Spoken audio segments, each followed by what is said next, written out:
विधानसभा निवडणुकीत महायुतीला मिळालेल्या यशानंतर आता आगामी महापालिका निवडणुकीची रणनीती आखायला सुरुवात झाली आहे। जालना महापालिकेच्या निवडणुकीपूर्वीच महायुतीत महापौर पदावरून वाकयुद्ध रंगल्याचं चित्र आहे। शिवसेनेकडून आमदार अर्जुन खोतकरांनी शिवसेनेचाच महापौर होणार असल्याचा चंग बांधलाय, तर माजी केंद्रीय राज्यमंत्री आणि भाजपचे नेते रावसाहेब दानवेंनी महापौर पदावर दावा सांगितला। त्यामुळे या दोन्ही नेत्यांमध्ये असलेला वाद आगामी महापालिका निवडणुकीत पुन्हा एकदा डोकं वर काढणार अशी चिन्ह आहेत।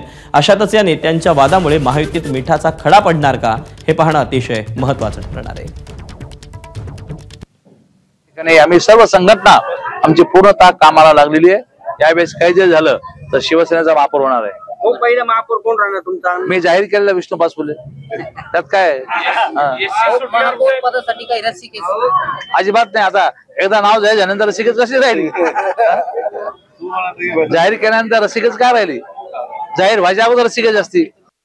महापौर होणार म्हणजे भारतीय जनता पार्टी आणि आमच्या मित्र पक्षाशी बैठका होतील हे सांगितलंय आणि बैठकीमध्ये चर्चा करू जागा वाटपाची। महापौर भाजपचा होईल हे मी बोललो। कार्यकर्त्याच्या बैठकीमध्ये संघटनेमध्ये असं थोडं म्हणणार आहे मी की महापौर भाजपचा होणार नाही, अशी अपेक्षित आहे का तुला?